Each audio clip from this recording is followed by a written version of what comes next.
घोर कलयुग में मन इंद्रियां बड़े जोरों पे हैं। काम वासना, क्रोध, लोभ, मोह, अहंकार, मन और माया, इन्होंने ऐसा चक्कर चला रखा है। इन्होंने सभी को ऐसा चक्कर गिन्नी बना रखा है। होश होते हुए भी लोग मदहोश हैं इनके जाल में, इनके नशे में। और उसकी एक ही वजह है, राम, अल्लाह, वाहिगुरु, गॉड, खुदा, रब के नाम से लोग दूर होते जा रहे हैं। जब जरूरत पड़ती है, जब कोई काम लेना होता है, तो हर कोई परमपिता परमात्मा को याद करता है, आगे पीछे याद नहीं करते। और वही समय होता है जब काम वासना, क्रोध, लोभ, मोह, अहंकार, मन, माया इंसान को घेर लेते हैं।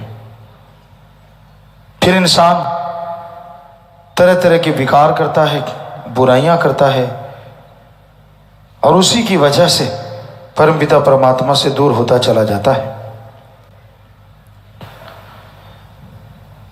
जब मालिक से प्रीत लगती है तो बड़ा जबरदस्त आनंद होता है। शुरू हुई हुई प्रीत, नाम लिया लिया होता है, सुमरन करता है, प्रीत में मजा आने लगता है। लेकिन धीरे धीरे धीरे धीरे मन अपने दांव चलाने शुरू करता है और फिर बहुत सारे लोगों को गुमराह कर देता है। वो अपना एम, अपना लक्ष्य भूल जाते हैं, बुराइयां करते हैं, काम वासना, विषय विकार, क्रोध, लोभ, मोह, अहंकार, मन, माया के हाथे मजबूर हो जाते, उन्हीं के हत्थे चढ़ जाते हैं। फिर दोष गुरु पीर फकीर को देते हैं कि मेरी ये इच्छा पूरी क्यों नहीं हुई, फलां इच्छा पूरी क्यों नहीं हुई। खुद कभी नहीं सोचते कि मैंने कितने पाप किए, मैंने कितनी गलतियां की, कितने गुनाह किए। हम एक उदाहरण दिया करते हैं, जब आदमी वचनों का पक्का है, सेवा सुमरण करता है, जमींदार भाइयों को अच्छी तरह से पता है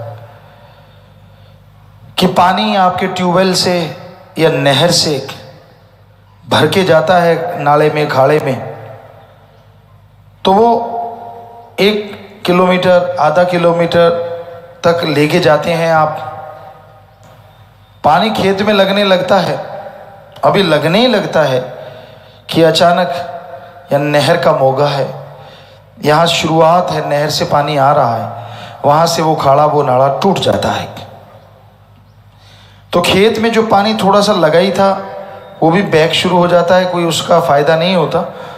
और आदमी दौड़ता है, 1 किलोमीटर चल के आया, उसको बांधने में समय लगता है, फिर से वो खाड़ा नाला भरता है, फिर जाके खेत में पानी लगने लगता है। तो इस तरह कई बार देखा हमने जमींदारों के, घंटा 2 घंटे यूं ही बर्बाद हो जाते हैं। तो घंटा 2 घंटा है। जब आप वचन तोड़ देते हैं, उस समय लगता होता है कि आप अपनी पदवी को हासिल करेंगे, जो पीर फकीर ने वचन किए हैं या आपने करवाए हैं। ऐसा लगता होता है कि अब तो बस आप पहुंचने वाले हैं। आपका मन अहंकारी इतना आपके ऊपर हावी होता है, आप वचनों में गलती करते हैं, फिर वो खाड़ा नाला पीछे से टूट जाता है और जो रहमत बरसने वाली थी वो सारी वापस चली जाती है। एक और उदाहरण दिया करते हैं कि एक जमींदार था, सीधा साधा। कोई संत पीर फकीर आए, उनकी सेवा करने लगा और संतों को पता चल गया ये बहुत लोभी लालची है, इसका लालच दूर करना है। राम नाम तो लेने लगा है पर लोभ लालच बहुत ज्यादा है, दूर करें तो कैसे? संत अपने तरीकों से दूर करते हैं। तो उन्होंने क्या किया, जब संत उस गांव से जाने लगे कि भाई हम फलां गांव जा रहे हैं, मांग तू क्या चाहता है, तूने तो बहुत सेवा की है हमारी। कहता नहीं जी कुछ नहीं चाहिए। कहते फिर भी?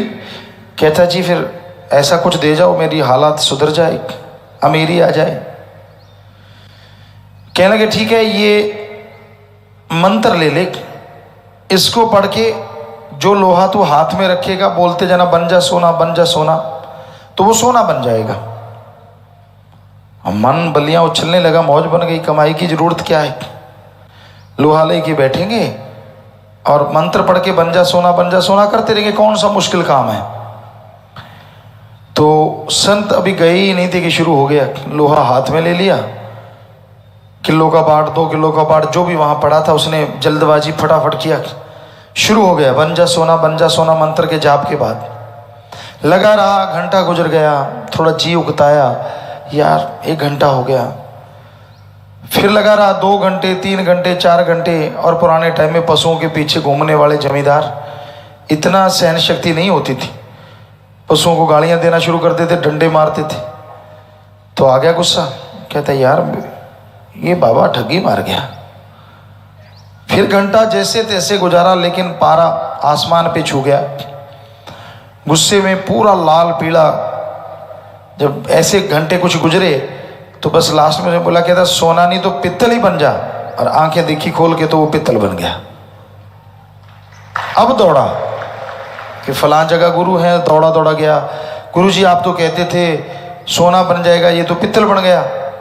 संत मुस्कुराए, सब पता था उसकी खसलत का। कहने लगे तूने क्या किया था?